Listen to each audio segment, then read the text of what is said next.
All right, here we are in lesson 35 of Algebra 1, and we are doing the opposite, kind of what we did yesterday. Okay, it's called factoring the greatest common factor. Okay, it's not as complicated as it sounds. So we're going to go back and we're going to first find the greatest common factor of our terms. Okay, so we've got these two terms here, 15a squared z to the 8th minus 35z to the 5th a, and we are looking for the greatest common factor. Okay, I know that this is 5 because this is 1, 15, 3, and 5.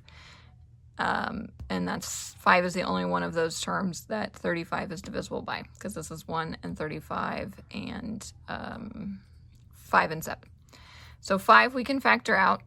We've got 1a and we've got 5 z's. Okay, 5az to the 5th. Okay, now that's the first term. Now what it means when you factor it out is we're going to look back up here and say, okay, if we take 5 out of here, this is like 15 divided by 5, we have 3 left. 5 times 3 is 15, right? And then we have an a here, and we want to take 1 out. So now instead of having 2 a's, we only have 1. We have z to the 5th here, z to the 8th here. Okay, so we're going to take 5 z's out, and we're going to have 3 left. Okay, so we're going to put that here. We're going to say 3a z to the 3rd. Okay, we know if we did it right, if when you multiply this term times this term, you get what you started with up here. So 5 times 3 was 15. A times a is a squared. Z to the 5th times z to the 3rd is z to the 8th. So far, so good. Now we've got the subtraction sign here. 5 times what is 35? Well, 5 times 7 is 35. Okay, so then we've got an a and a z to the 5th.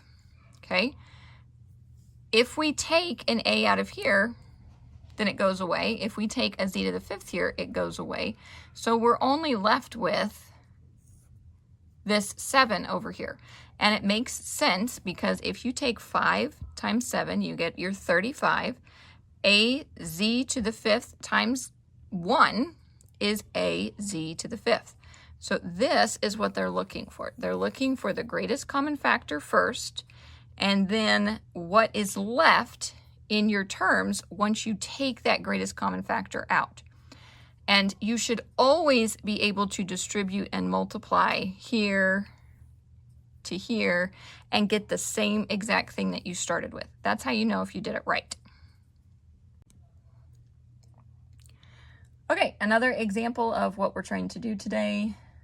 This is from page 144. This is question B. The one beforehand was question A. Okay, so we need to find the greatest common factor. So we're going to start with our coefficients. Well, we can easily take a 2 out of each one. A squared is our biggest, or our smallest a, and then b squared is our smallest b exponential term, okay? Now, if we take a 2 out, an a squared out, and a b squared out, you would think that you'd get 0, but you can't put 0 here because 0 times this is 0. And it's not 0, it's 2a squared b squared. That's what we need to get. So we are going to put a 1 here, okay? Because 2a squared b squared times 1 is going to be 2a squared b squared, okay? Now, the 2 comes out of here, b squared comes out, and this becomes a squared. I'm sorry, a to the 1st, because you're taking 2 a's out. So this is a to the 1st. So that's a. And then you got 2 out, 2 a's are gone, so there's just 1 left. And then this should be b to the 4th, because you're taking 2 out. So we're going to do a, b to the 4th. Okay, now let's see if we did this right. 2a squared b squared times 1 is 2a squared b squared, okay? 2a squared b squared times a is 2a cubed b squared, 2a cubed b squared. 2a squared b squared times ab to the 4th is 2a cubed b to the 6th. So just a quick reminder, when you multiply something like a squared and a, you're adding the exponents together. okay? So there's 2 here and 1 here. 2 plus 1 is 3. Here it was like 2 plus 4 is 6, okay? You don't take 2 times 4 and get 8.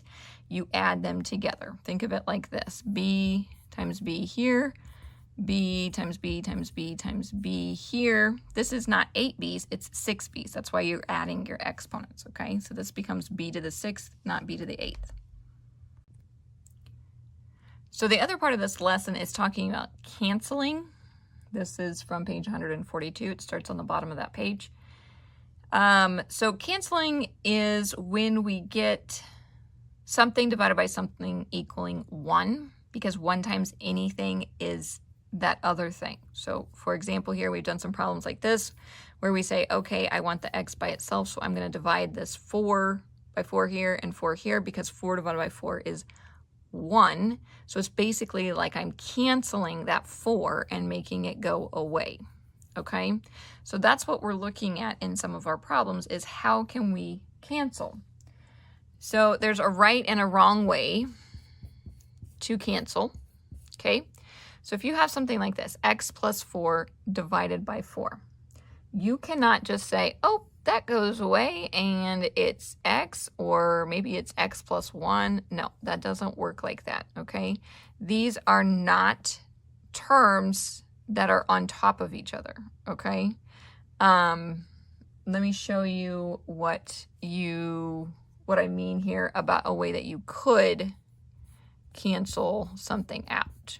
So if you had this, 4 times x plus 1 divided by 4, then you could say, oh yeah, we can cross that out and we can get x plus 1, okay?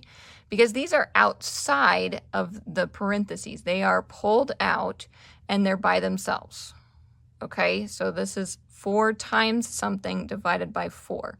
So this 4 divided by 4 becomes 1, and you're left with x plus 1, okay? So this is the wrong way to do it. This is the right way to do it. I will work through some more examples so that hopefully it'll make a little bit more sense. Okay, so we've got an example, question C on page 144, 4 minus 4x divided by 4. Okay, before we can really cross anything out, we need to see if we can factor anything. So for example, up here, I could take a 4 out of both of these terms and I could make it simpler. So I'm going to do that. 4 is the greatest common factor of these. I'm going to have 1 minus x, and my denominator still stays the same. Okay, so these are equal because 4 times 1 is 4. 4 times negative x is negative 4x. Okay, so all I did was I factored it out just like we were doing earlier in the lesson, and then I keep my denominator the same. Okay, now that I have these terms pulled out away from each other, I can say, oh, 4 divided by 4, that's 1, and we're left with 1 minus x. So the answer here is 1 minus x. That's how you simplify it. Okay, so here is another example. This is letter D, page 144. The first thing that we want to do is we want to find our greatest common factor on the top terms. Okay, that's the 7x minus 49x squared. Just kind of ignore the denominator for a little bit. Okay, so common terms, you can take 7 out of both. So we'll take 7 out of both, and then we can take 1x out of both, okay?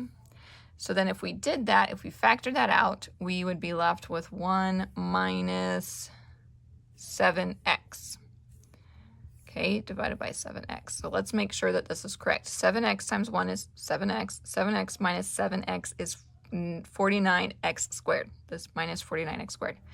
Okay, so we factored it correctly. So now we have this 7 over 7. 7 divided by 7 is 1.